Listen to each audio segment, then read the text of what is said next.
नमस्कार. डॉक्टर ललिता गुप्ते लिखित संतांचं थांबटणं हे पुस्तक आपण वाचत आहोत. आज आपण विरक्तांचा शिरोमणी राका हे प्रकरण वाचायला घेतो आहोत.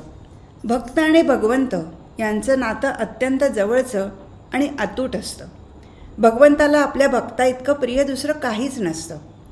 संतांचे सुख झाले या देवा, म्हणूनी सेवा करी त्यांची. संत एकनाथांच्या घरी देव श्रीखंडाच्या रूपानं पाणी भरत होता, तर जनाबाईला दळू लागायचा. भगवंताला जसे भक्त आवडतात तसंच भक्तचरित्र गाणारे कीर्तनकार, भक्तचरित्र लिहिणारे लेखक आणि अशी भक्तचरित्रे आवडीने वाचणारे तुमच्या आमच्यासारखे वाचकही आवडतात. म्हणून संतचरित्र हाती धरावे, वाचूनी वेचूनी कृती करा, आपण त्यांच्या समान व्हावे, मनास होईल बोध करा. संत चरित्रकार महिपती बुवांनी आपल्या भक्तविजय ग्रंथात अगदी सहज सोप्या शब्दात अनेक संतांची चरित्र कथारूपानं प्रशंसिली आहेत. ही चरित्र सचित्र असून छोटी, अगदी सारं रूपात आहेत. कुंभार समाजात जन्मलेला विरक्तांचा शिरोमणी असलेला राका कुंभार हा विठोबारायाचा आवडता भक्त होता. तो गुजराती कुंभार निश्चित अशी माहिती महिपतींनी आपल्या ग्रंथात दिली आहे. त्यावरून त्याचे पूर्वज मूळचे तिथले राहणारे असून नंतर कधीतरी हे कुटुंब पंढरपूरला येऊन स्थायिक झालं असावं. राका कुंभार नामदेवाचा समकालीन असावा असं मानलं जातं. राका कुंभार कुंभार, त्याची भार्या बाका थोर, बंका त्यांची गुडी पोरं, गोड जणू चंद्रकोर. सर्व प्राणीमात्रात ईश्वराचा अंश पाहणाऱ्या त्यांच्याबद्दल मनात प्रेम करुणा बाळगणाऱ्या राका कुंभाराचं चरित्र बोध देणारं, आपल्या मनावर चांगले संस्कार करणारं आणि प्रेरणा देणारं आहे. राका कुंभार म्हणजे कधीही न रागवणारा, कामात राम मानणारा, देवाचं नाव घेता घेता बाकी सारं विसरून जाणारा, पंढरीच्या पांडुरंगाचा आवडता भक्त. तो पंढरीत राहणारा, पण त्याच्या जन्माबद्दलची माहिती उपलब्ध नाही. त्याच्या मनात राग लोभ नाही, कुणाबद्दल हेवादावा नाही, कुणाशीही भांडण नाही की कुणाचीही निंदा नालस्ती नाही. आपण बरं की आपलं काम बरं, अशी राकाची वृत्ती होती. राकाच्या कुटुंबात एकूण 3 जण होती. तो स्वतः, त्याची बायको बाका आणि छोटी मुलगी बंका. राहायला छोटं घर, वाडवडिलांपासून चालत आलेला कुंभाराचा व्यवसाय, पंढरी निवास आणि नित्य पंढरीनाथाचा सहवास यामुळे राका सुखी समाधानी होता. त्याचा संसार आनंदानं गुण्यागोविंदानं चालला होता. राका स्वभावानं शांत होता, नेहमी खरं बोलणारा होता, मन निर्मळ होतं, वृत्ती सात्विक होती आणि अंतरी भक्तिभाव होता. प्राणीमात्रांविषयी हृदयी अपार करुणा होती. तो घरात प्रपंचात राहूनही विरक्त होता. वैराग्य त्याच्या अंगी लहानपणापासूनच बांधलेलं होतं. या साऱ्या गुणांमुळे राका घरीदारी प्रिय होता. साधासुद्धा राका बघता बघता संतपदापर्यंत कसा पोचला हे आपल्याला त्याचं चरित्र वाचून छान कळेल. जसा राका शहाणा समंजस गुणी होता, तशीच त्याची बायको बाकाही सुशील, समाधानी, शहाणी, भाविक आणि दयाळू श्रद्धाळू होती. ती सेवा तत्पर असून शुद्ध आचरण करणारी होती. नवऱ्याची विठ्ठलभक्ती तिला ठाऊक होती. भजन नामस्मरणात एकदा का राका गुंतला की त्याला वेळेचं, रोजच्या कामाचं भान नसायचं. अशा वेळी घरकाम लगबगीनं उरकून कुंभार कामाला सुरुवात करायला बाका न सांगता पुढे व्हायची. रात्री भिजत ठेवलेली माती ती स्वतः पायानं तुडवून छान मळीत असे.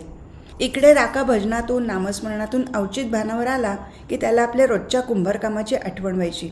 मग तो आपल्या कामाला लागायचा. राका कामाला आलेला पाहून बाका बाजूला व्हायची आणि पुन्हा घरकामात गुंतायची. गोड पोर बंका उठलेली असायची. तिला दूध देणं, आंघोळ घालणं, खायला देणं यात बाका रमायची. घरात आदळआपट नाही की चिडणं रागवणं नाही. राका, बाका, बंका तिघंही आनंदी समाधानी होती. घरी आलेल्याचं प्रेमानं स्वागत करणं, भुकेलेल्याला घातातला घास देणं, गोड बोलणं, सर्वांशी गोडी गुलाबीनं समभावानं वागणं हे राकाप्रमाणेच बाकालाही आवडायचं. राकाचं जसं माणसांवर प्रेम होतं तसंच ते मुक्या जनावरांवरही होतं. घरात एक मनीमाऊ होती. काम करणाऱ्या बाकाच्या पायात ती घुटमळायची, पण फिरत्या चाकावर राका जेव्हा घट तयार करत असायचा तेव्हा मनी निमूट बसायची. दुरूनच राकाकडे बघायची. ही गुबगुबीत मनी बंकाला खूप आवडायची. तिच्याशी खेळताना, तिच्या मागे धावताना, तिला उचलून घेऊन घरभर हिंडताना बंकाला खूप मजा वाटायची. खूप आनंदही व्हायचा. मनीमाऊ तिची जणू लाडकी मैत्रीण होती. तिच्याशी खेळताना कधीकधी आईनं जेवायला मारलेली हाक देखील तिला ऐकू यायची नाही. बंका दिसायची छान आणि तिचं वागणं बोलणंही खूप गोड होतं. म्हणूनच घरीदारी ती सगळ्यांना हवीशी वाटायची. तुळशीला पाणी घालायची, दारच्या कुत्र्याला मायेनं पोळी भरवायची, मनीमाऊला दूध द्यायची आणि मांडीवर बसवत लाडानं तिच्या अंगावरून हात फिरवायची. परकरी वयाची ही पोर, पण वयापेक्षा जास्त शहाणी आणि समंजस होती. कसलाही हट्ट नाही की दुसऱ्याच्या वस्तूला हात लावणं नाही. झाडाला पाणी घालायची, पण हावरेपणानं झाडावरची फुलं तोडायची नाही. राका आणि बाकांची तिला शिकवणच होती की दुसऱ्याचं फुकट काहीही घेऊ नये, पाप लागतो. फुलं तोडू नयेत, झाडावरच ती छान दिसतात. कष्टात आनंद आहे, देवाच्या नामात आनंद आहे. बंका आई बाबा सांगत तेव्हा नीट लक्ष देऊन ऐकायची आणि मग तसंच वागण्याचा प्रयत्न करायची. आपण देवाला आवडावं असं तिला वाटून ती सगळ्यांशी छान वागायची. जो सर्वांना आवडतो तो देवाला आवडतो असं शेजारच्या आजी तिला सांगायच्या. राका आणि बाका या दोघांचा आपल्या गुणी पोरीवर, बंकावर खूप जीव होता. लोक म्हणत, तुमची पोर खूप गुणाची आहे, तुम्ही खूप भाग्यवान आहात. यावर राका म्हणे, देवानं आम्हाला हे छान रत्न दिलं आहे, तिची हाऊसमौज करता येत नाही. देवाचं लेणं जमेल तसं जपतोय आम्ही. लोकांचं बोलणं ऐकून बाकाला धन्य धन्य वाटायचं. आपल्या पोरीची हळूच ती दृष्टही काढायची. राकाच्या घरची मांजर पांढरी शुभ्र आणि छान गुबगुबीत होती. पायात गुटमळून म्याव म्याव करून ती आपल्या भुकेची आठवण करून देई. दूध दिलं तरच पिणार. चोरून दूध प्यायला पातेल्यापाशी चुकून जाणार नाही. दिवसभर बंकाबरोबर खेळणार आणि दमली की सुस्त होऊन झोपणार. असेच दिवस जात होते. या मांजरीचा लळा खरं तर सर्वांनाच होता, पण मुक्या प्राण्यांवर मनापासून प्रेम करणाऱ्या राकाचा तर या मांजरीवर जास्तच जीव होता. पायात घोटाळणाऱ्या मांजरीच्या ओरडण्यावरून त्यानं ओळखलं की आता आपल्या मांजरीला पिल्लं होणार. तो तिची जास्तच काळजी घेऊ लागला. खरं तर बाकाही तिला जपायची, नेहमीपेक्षा जास्तच दूध द्यायची. आपल्या मांजरीला पिलं होणार याची आपल्यापेक्षा आपला नवरा जास्त काळजी घेत आहे याची बाकाला गंमत वाटायची. ती राकाला म्हणायची, धनी, आपल्या प्रपंचापेक्षा मांजरीच्या प्रपंचाची जास्तच काळजी करताय जणू. देव घेईल ना तिची काळजी, तुम्ही आता बंकाची काळजी करा. तेव्हा राका म्हणाला, हे बघ, मी कोण काळजी करणार, देवच आपल्या सर्वांना सांभाळणार. पण आपल्या मांजरीला बोलता येत नाही ना, म्हणून तर आपण तिला जपायला हवं. आपल्या नवऱ्याच्या पोटातली माया आणि दया पाहून बाकाला खूप बरं वाटायचं. आपला नवरा तिला संत किंवा देवच वाटायचा. मांजरीनं वेळ आल्यावर माझघरातील डेऱ्यात आपला संसार थाटला. आपल्या 3 गोजीरवाण्या पिल्लांना तिनं डेऱ्यातच लपवलं. मांजरीचं जाणं येणं सुरू झालं. राका बाका दिवसभर आपापल्या कामात गुंतलेली असल्यानं त्यांना सुरुवातीला या साऱ्याचा पत्ता लागला नाही. पण बंकाला मात्र एके दिवशी डेऱ्यापाशी गेल्यावर म्याव म्याव असा आवाज ऐकू आला. तिनं डेऱ्यात डोकावून पाहिलं तर तिला मांजरीची गोजीरवाणी पिल्लं दिसली. तिनं त्यांना दुरूनच पाहिलं, टाळ्या पिटल्या आणि आनंदानं मग ती घरभर नाचलीसुद्धा. तिनं आपल्या आईबाबांनाही पिल्लाची बातमी दिली. राका आणि बाकाही मग डेऱ्यात डोकावून गेले. असेच काही दिवस गेले. बरीच मडकी घडे बनवून तयार झाल्यानं राकानं कच्ची मडकी भाजून काढण्यासाठी आव्यावर ठेवली. आवा धगधगला होता. पिलं रात्रीची कुठल्या तरी मडक्यात जाऊन झोपतात ही गोष्ट राका पार विसरला. मडकी घडवणं हे राकाचं नेहमीचं काम, पण ती पक्की भाजणं हे काम मात्र आव्याचं. राका दमला होता, डोळ्यावर झोप लोटली होती. आवा चांगला पेटला आहे हे पाहून राकानं घरात येऊन ताणून दिली. बाकानं मनीसाठी ताटात दूध भाकरी घालून ठेवली आणि तीही आडवी झाली. बंका खेळून खेळून दमल्यानं आधीच झोपून गेली होती. बाकाही लेकीपाशी झोपली. घरातले 3ही जीव शांतपणे झोपले होते. मनीमाऊ मात्र तिची पिल्लं न दिसल्यानं आत बाहेर बिरबिर हिंडत होती. ती आपल्या पिलांना केविलवाण्या आवाजात हाक मारत होती. ती बिचारी रात्रभर घराभोवती घिरट्या घालत होती. तिचं केविलवाणं ओरडणं काळजाला घरं पडतील असंच होतं. पण दमून भागून गाढ झोपी गेलेल्या त्या तिघांच्याही कानापर्यंत ते पोहोचलं नाही. सकाळी नेहमीप्रमाणे लवकर उठून बाका आपल्या रोजच्या कामाला लागली. राकाही उठला आणि रोजच्याप्रमाणे तोंड धुवायला बाहेर गेला. राकाला बघताच रात्रभर पिल्लांना शोधून शोधून दमलेली आणि ओरडून ओरडून थकलेली मनी धावत येऊन त्याच्या पायाशी घोटाळत पुन्हा केविलवाण्या आवाजात आक्रंदन करू लागली. तिच्या आक्रंदनातील तीव्र वेदना कानी पडताच राका अस्वस्थ झाला. त्यानं बाकाला हाक मारली. बाका बाहेर येताच राका तिला म्हणाला, काय गं कारभारणी, ही आज अशी का वरडतीये? काय झालं गं तिला? आणि तिची पिलं कुठं आहेत? बाका म्हणाली, धनी, नका काळजी करू उगा, तिला तशी खोडच आहे. राका म्हणाला, उगा नावं नगं ठेवू तिला, कशी बेदरली आहे बघ पाहू. बंका इकडे तिकडे झाली की तूही घाबरतेस ना. आपली पिलं तिनं शेजारच्या घरात ठेवली असतील आणि आता सकाळी सकाळी ही वेळी हुडकत असेल त्यांना. बाका म्हणाली, अहो काल सांच्याला तर त्या माझघरातल्या डेऱ्यात होती नवं. बायकाचं बोलणं ऐकताच राका धसकला. घाईघाईने त्याने प्रश्न केला, काय म्हणतेस? कुठं होती पिलं? अरे देवा, त्या माझघरातल्या डेऱ्यात होती काल सांच्याला. बाकाने विचारलं, अहो धनी, झालं काय घाबरायला? नेहमीसारखी असतील ना डेऱ्यात. राका मटकन खाली बसला. त्यानं आपलं डोकं दोन्ही हाताने दाबून धरलं. म्हणाला, कारभारणी, माझ्या हातून घोर पातक घडलं. या हातांनी मी डेरे मडकी काल भाजायला आव्यावर ठेवली ना. रात्रभर आवा धगधगत होता. काय झालं असेल त्या पिल्लांचं? महापाप घडलंय माझ्या हातून. देवा, असं रे कसं घडलं? डेरे मडकी ठेवताना मला हे दिसलं कसं नाही? राका स्वतःला दोष देत होता. त्याचे डोळे रडत होते आणि अंग थरथरत होतं. राका सैरभैर झाला होता. स्वतःला दोषी अपराधी मानत होता. शेवटी कोणाड्यातल्या पांडुरंगाच्या मूर्तीपाशी गेला.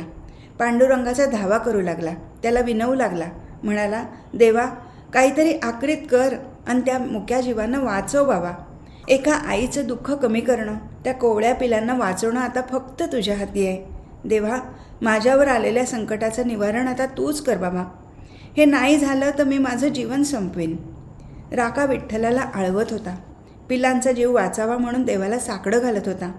अंग थरथरतंय, डोळ्यातून गळगळ अश्रू ओघळतायत, आवाज गहिवरलाय आणि राका हुंदके देऊन म्हणतोय, विठ्ठला, आता या मुक्या जीवांचा तूच रक्षण करणार आहेस. त्यांना वाचवणं आता तुझंच काम आहे बघ. आजवर मी तुझी भक्ती केली ना, मग तुला माझी दया येत नाही करे? प्रपंचपायी काम करताना मी त्या मुक्या जीवांना आगीत लोटलं. त्या आगीच्या खाईतून जर तू त्यांना वाचवलं नाहीस ना, तर मी मरण जवळ करीन बघ. राकाच्या घरावर जणू मोठं संकट कोसळलं होतं. बंका रडणाऱ्या बापाकडे पाहून कावरीबावरी झाली होती. थोडा वेळ बाका पण गप्प होती. मग मात्र राकाची केविलवाणी अवस्था तिला पाहावेना. ती राकाच्या जवळ जाऊन राकाला शांत करण्याचा प्रयत्न करू लागली. ती म्हणाली, धनी, उगा नका त्रास करून घेऊ बघा. तुम्ही काय जाणून बुजून थोडंच केलं हे. आता सारं त्या दयाळू विठूवर सोपवूया. त्याच्या मनात असेल तेच घडल नवं. सूर्य डोईवर आलाय. अजून सकाळची सारी कामं व्हायची आहेत. आवा आता थंड झालाय. भाजलेले डेरे माठ मडकी बाजूला काढून ठेवा. उन्हाळ्याचे दिवस आहेत, त्यामुळे आत्ता माणसे येतील डेरे माठ इकत घ्यायला. आपल्या हातावर सपोट आहे नवं. राका कसाबसा उठला. थंड झालेल्या आव्यापाशी गेल्या. आवा शांत झाला होता, पण राका मात्र घडलेल्या घटनेने अशांत अस्वस्थ होता. राका आव्यातून डेरे माठ मडकी अलगद बाहेर काढत होता. तोंडानं पांडुरंगा, विठ्ठला, पंढरीनाथा असं म्हणत होता. हात कामात आणि मुख पांडुरंगाच्या नामजपात गुंतलं. बाका बाजूलाच उभी राहून हे सारं बघत होती. राकानं सर्वात खालच्या थरातील एक डेरा उचलला, मात्र अनेक आक्रीत घडलं. त्या डेऱ्यातून म्याव म्याव करत करत मांजरीची तिन्ही पिल्लं टुणकण उडी मारत बाहेर आली. राका आणि बाकाचा आपल्या डोळ्यावर विश्वासच बसेना. इतक्यात पिलांचा आवाज ऐकताच ओरडून ओरडून थकलेली मनी एकदम अंगात वारं संचारल्यासारखी धावत आली.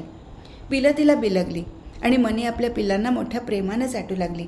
मायलेकरांच्या भेटीचा हा सोहळा राका बाका मोठ्या कौतुकानं पाणवलेल्या डोळ्यांनी पाहू लागले. मग भानावर येत राका बाकाला म्हणाला, देव तारी तर या कोण मारी. हेच खरं आहे बघ. देवानं माझी हाक ऐकली आणि आपल्या भक्तासाठी देवच धावत आला. बाका, पिल्लासाठी देवाला साकडं घातलं होतं. देवाला मी मनातलं सांगितलं होतं. म्हटलं होतं की ही पिलं जर तू वाचवली तर मी या प्रपंचाचा त्याग करीन. उरलेलं आयुष्य तुझ्या सेवेत राहीन. सारखं तुझंच नाव घेत राहीन. बाका, पिलाचा जीव वाचला. मनीला तिची पिलं मिळाली. आता मला या संसाराचा मोह अजिबात उरला नाही.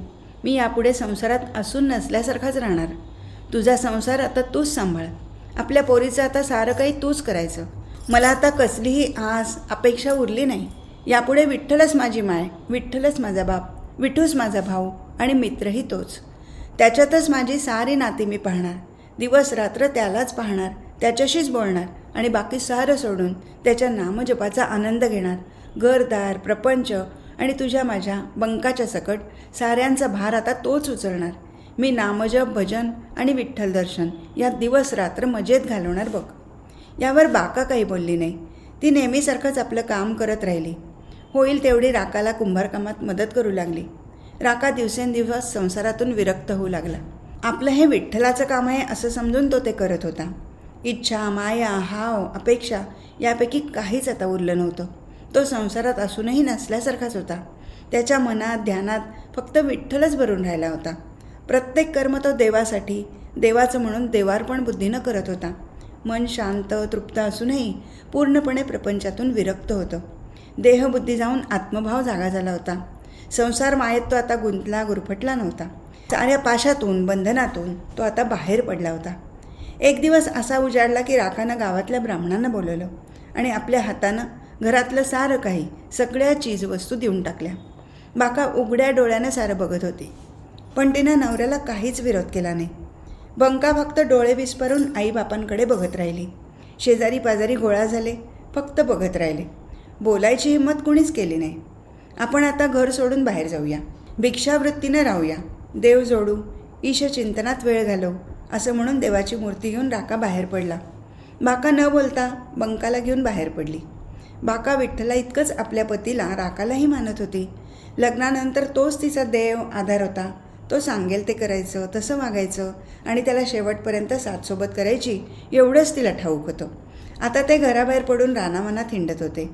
वर आभाळ आणि खाली जमीन आणि जिकडे तिकडे देव भरून राहिलाय हीच जाणीव त्यांना होती. बंका लहानपणापासूनच शहाणी समंजस होती. जिथं आपले आईबाबा आहेत तिथं आपला आनंद आहे अशी भावना तिच्या मनात होती. राका, बाका, बंका आता रानामनात मुक्तपणे फिरू लागले.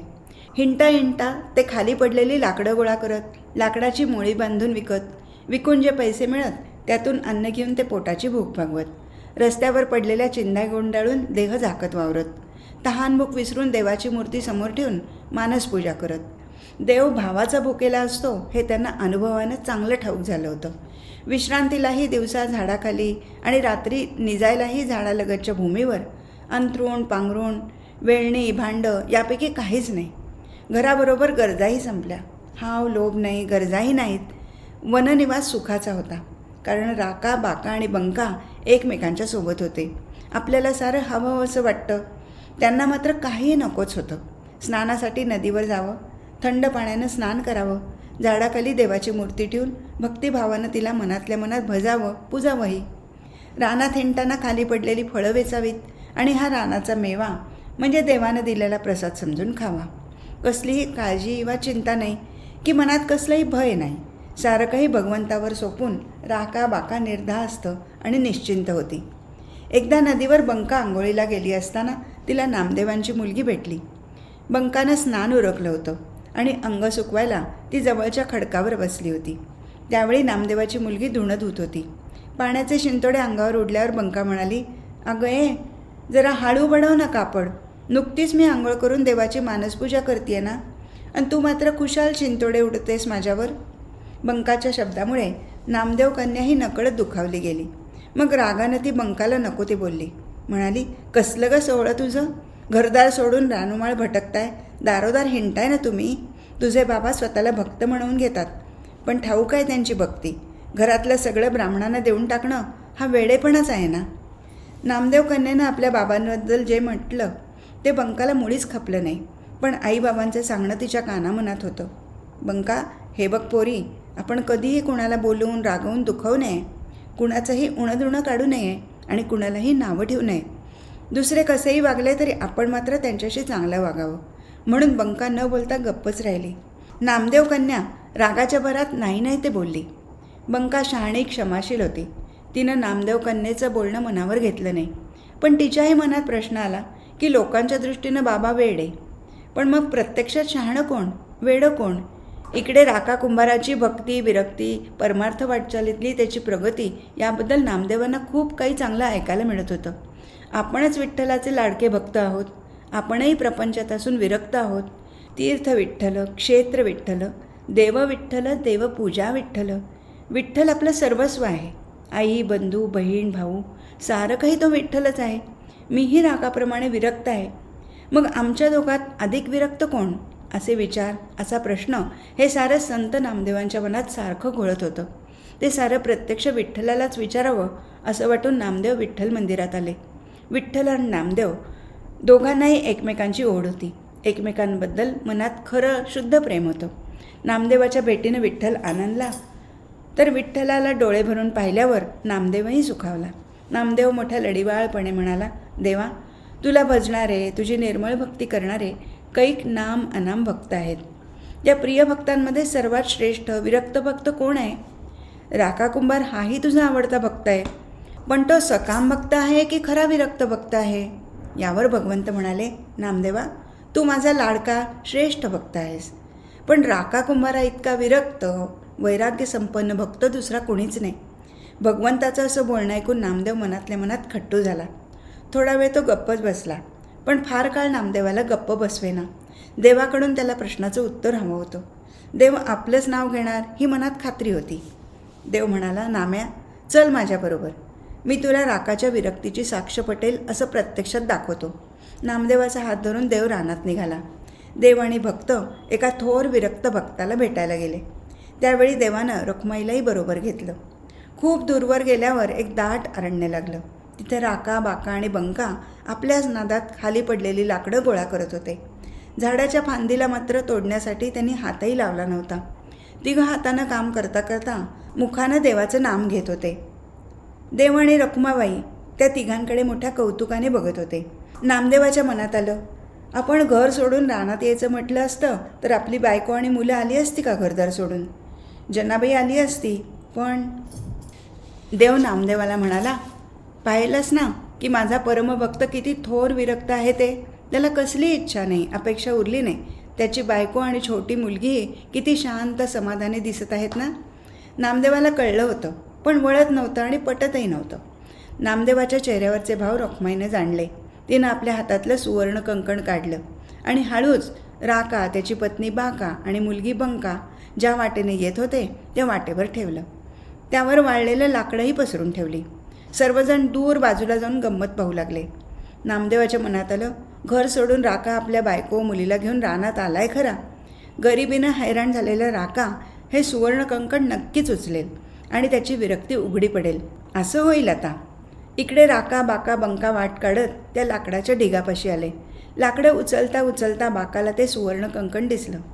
अरण्यात आडवाटेला पडलेलं ते सुवर्ण कंकण पाहून ती चपापली, चकित झाली.